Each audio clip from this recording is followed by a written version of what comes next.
ঘুম থেকে উঠেই বেরিয়ে পড়লাম রাস্তার দিকে। পচা তো এক আজব বাস নিয়ে ঘুরছি। আজকে আমরা সারাদিন খাবো হলুদ রঙের খাবার, তাও আবার এই জামাটা পরে। দেরি না করে আমি আর শুভদা তাড়াতাড়ি বেরিয়ে পড়লাম। আর আজকের ওয়েদারটা তো খুব ঠান্ডা ঠান্ডাই আছে, তাই ভাবলাম কিছু মিষ্টি খাওয়া যায়। এখানে আমরা নিয়ে নিলাম এই 5 টাকা দামের দিলখুশ। আর এটা তো আমার খেতে ভালোই মিষ্টি মিষ্টি লাগলো। তোমরা প্লিজ ভিডিওটাকে লাইক করে দাও। আমি তো এখানে পুরো দিলখুশটা না খেতে পেয়ে একে দিয়ে দিলাম।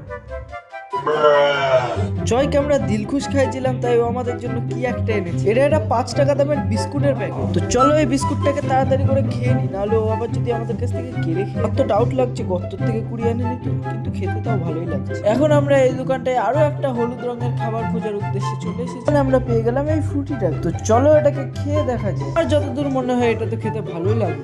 সত্যি যতটা ভেবেছিলাম তার থেকেও এটা খেতে সুন্দর। আমরা এখন পেয়ে গেছি এই হলুদ কালারের ছোট্ট লজেন্স। আজকে আমরা ভিডিওটাকে এখানেই শেষ করছি। আমি ততক্ষণ লজেন্স খাই, তোমরা আমার চ্যানেলটাকে সাবস্ক্রাইব করে দাও।